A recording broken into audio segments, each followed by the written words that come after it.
should people do to prepare their home for sale? Great question, Jules. The most important thing is get the house in showing condition. I know even in a hot market, you don't want to leave any money on the table with potential buyers.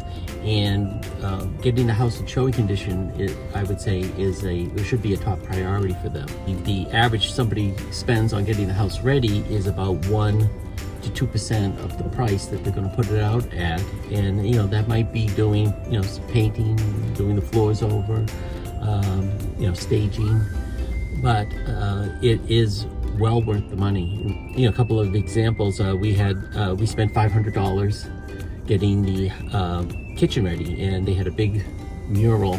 We wound up having the painter come in. We took that off. Made a nice clean color. We staged it a little bit, and it looked like you'd probably spend about a couple $1,000 getting it ready. It was just $500. Yeah. It made all the difference. Okay, great. And you have another example that you've shown me the pictures before, and they're really incredible. Do you want to talk a little bit about that? How much that cost? It was probably between 1 and 1.5% of the price that we put it out at. Wound up getting $50,000 over the asking price, but I would guarantee they wouldn't have gotten that money.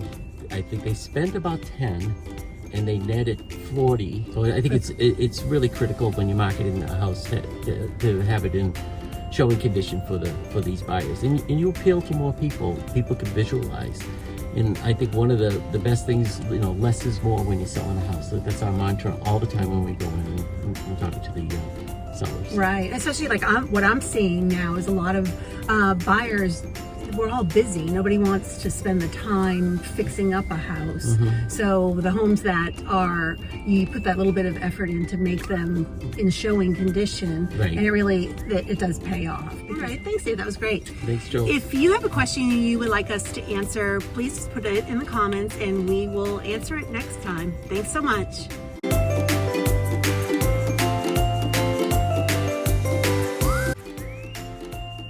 Sugar Bakery is known for a lot of things, but today we're going to talk about their cupcakes.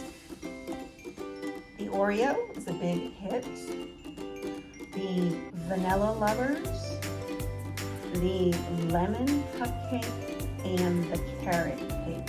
And you may have noticed these things down there. I had never heard of them before, but they're called Brambles, which is basically like a little hand pie filled with raspberry. It is absolutely delicious. So I tried a little bit of each one of them, and I have to tell you, they were all yummy. Moist, not super sweet, and just tons of flavor. So definitely check out Sugar Bakery in West Roxbury.